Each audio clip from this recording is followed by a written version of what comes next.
Hey everyone, I'm Mr. Betts, your regional nurse consultant.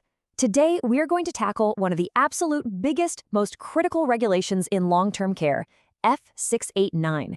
And let me tell you, this is so much more than just a number or a rule. This is about the core of what we do, keeping every single resident safe. All right, here's a quick look at what we're going to cover.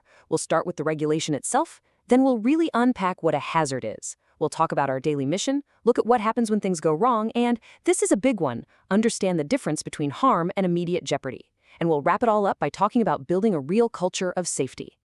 Okay, first things first. Before we can prevent problems, we have to know exactly what the rule says. So let's go straight to the source, the State Operations Manual, to understand the mandate we're all working under. Here it is. This is the heart of F689. It really boils down to two main jobs for us. Number one, make sure our building, our environment, is as free from hazards as we can possibly make it. And number two, make sure every resident gets the right supervision and the right devices to keep them safe. Now, that little phrase, as is possible, is huge. It means if a hazard is something we can reasonably know about and control, we are responsible for it, period. So what exactly is an accident hazard? Well, the official definition is pretty clear. It's anything in the resident's world that could cause an injury, and that we, the facility, can do something about. We're talking about everything from a simple spill on the floor to a complicated piece of medical equipment. If we can control it, it's on us. And this is absolutely crucial. Adequate supervision is not a one-size-fits-all deal, not even close. It's a professional clinical decision we have to make for each person. It depends on their specific risks, their health status, and what's going on around them. What's perfectly fine for one resident could be dangerously inadequate for another. Finally, let's talk about assistive devices. These are all the tools of the trade. Handrails, walkers, bed alarms, lifts, you name it. They are essential for keeping people safe and independent. But, and this is a big but, if they aren't the right device for the person, or if they're not used correctly, or if they're broken, well, then the very thing meant to help can become a hazard itself. So that leads us right into our next section. There's a reason F689 is one of the most common citations out there. It's because the term accident hazard is incredibly broad. So let's try to break it down into smaller, more manageable pieces so we can get better at spotting these risks in real time. The easiest way to think about this is to split them into two big buckets. On one side, you've got your environmental hazards, stuff that has to do with the physical building itself. On the other side, you have risks that are tied directly to a specific resident's condition or the equipment they're using. Let's start with the environment. I'm talking about the obvious stuff, right? Wet floors, clutter in the hallway, but it's also the less obvious things like tap water that's too hot, a cleaning cart left unattended, a wobbly handrail, or a fire door that someone propped open. This is where every single person in the building, housekeeping, maintenance, dietary, nursing, becomes a safety inspector. We all need to have our eyes open for these things. Now let's zoom in on the resident. These risks are all about the individual. Does their care plan say they're a high fall risk? Do they need 2 people for a transfer? Are they at risk for wandering off or choking? This is where our assessments and our individualized care plans are everything. We have to know our residents. And this slide shows just how easily things can go wrong with our equipment. A walker that's too tall, a bed alarm that everyone's learned to ignore, a mechanical lift being used by someone who wasn't properly trained.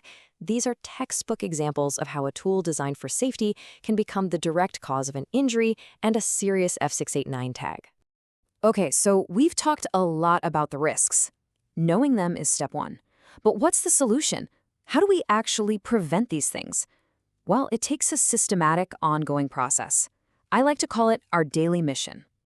The State Operations Manual actually gives us a fantastic 4-step playbook for this. It's a cycle. First, you identify the risks. Then, you evaluate and analyze them. How likely is this to cause a problem? Next, you implement a plan to fix it. And here's the part people forget. You have to monitor that plan to make sure it's actually working. If it's not, you go back to the beginning. This has to be a constant loop, always turning. This table really brings that 4-step cycle to life. It shows you what it looks like in practice every single day across different areas. You've got resident-centered care with accurate assessments. You've got environmental safety, making sure the building is secure. You've got supervision based on need. You have to have competent, well-trained staff. And it's all held together by clear communication. Look at this. It's not just a nursing thing, is it? It's everybody. Safety is a team sport. So to really understand why this daily mission is so important, I think it helps to look at what happens when the system fails. Let's walk through a few real-world scenarios of what noncompliance actually looks like. Yeah, I mean, these aren't just theoretical rules on a piece of paper, right? F689 citations happen because of real events, where a breakdown in our process led or could have led to somebody getting hurt. And these examples, they are pulled right from CMS guidance. A resident who we know is a fall risk gets left alone and breaks a hip. A confused resident gets into cleaning supplies that weren't locked up. A two-person transfer is done by one person and somebody gets hurt. You see the pattern? Each one of these is a failure of that four-step process: identify, evaluate, implement, and monitor. Now, this next part is something you absolutely have to understand. Not all F689 tags are created equal. The severity can range from minor to, well, catastrophic.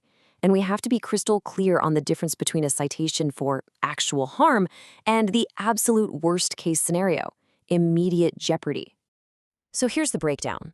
A G-level citation means our non-compliance actually resulted in harm. A resident fell and fractured their hip. That's actual harm.